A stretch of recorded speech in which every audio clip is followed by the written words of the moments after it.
Published 1907 Est, 5 November 2017. Updated 2055 Est, 5 November 2017. Bernard HoganHowe is facing an inquiry over his handling of the VIP abuse investigation.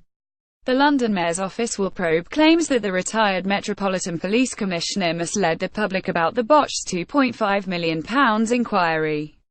Harvey Procter, a former Conservative MP who was falsely accused, claims he lied about not sanctioning a senior detective's statement that wild allegations of child murder and rape from a fantasist known as Nick were credible and true. Scotland Yard raided the homes of a number of prominent figures including Lord Bramall, the former head of the Army, former Home Secretary Lord Britton and Mr Procter, who lost his home and job as a consequence.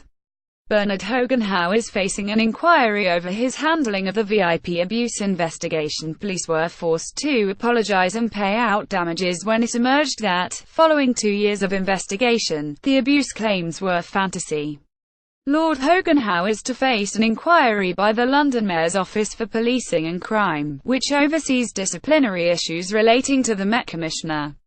Its inquiry will focus on comments he made during a broadcast on LBC Radio in September 2015 in which he insisted he had not approved the use of the phrase credible and true and suggested it had actually been a slip of the tongue by a senior detective. During the interview, Lord HoganHowe told presenter Nick Ferrari, "As you know, one of our superintendents, in making a quick recourse in an interview, said the words credible and true. What we have said in a statement, which people might have seen, is that he was credible at the beginning and we had to corroborate what he said. We said that if the use of the word true, if it left the understanding, the belief, that we were closed-minded about the outcome, that was wrong. We are just treating the person Nick as a witness. We are working our way through what their allegations are." Mr. Procter, who was falsely accused by Nick, has always insisted Lord HoganHowe approved the use of the phrase. He initially asked the Independent Police Complaints Commission to examine the matter, but it refused to intervene. However, the Mayor's Office has confirmed it will now look into the matter even though Lord HoganHowe retired in February. The London Mayor's Office will probe claims that the retired Metropolitan Police Commissioner misled the public about the botched £2.5 million inquiry. If the allegation is found to be true, the peer could be asked to apologise to Mr Procter and explain his actions.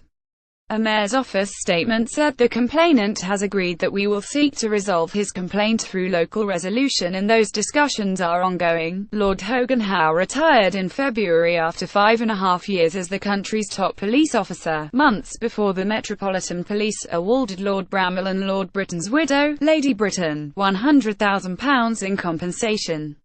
On Saturday, Lord Bramall told the Mail he was subjected to a monstrous ordeal. While he did not name Lord HoganHowe, he said no police officer could have believed the allegations which led to his home being raided while his wife, who has since died, was suffering from dementia. He said no self-respecting police officer could possibly have believed it, but because the chap Nick had said it, he had to be believed, so they went through the process of keeping me a suspect for 10 months. He added one policeman actually said Nick was a credible witness who was telling the truth. It was monstrous, he wasn't telling one word of the truth. Everyone was telling them that he was a fantasist but they wouldn't believe it. Eventually, I got a written apology saying they should never have done it. They misled the magistrate in order to get a search warrant. The whole thing was a disgrace." The Metropolitan Police Service refused to comment yesterday and Lord HoganHowe could not be reached for comment.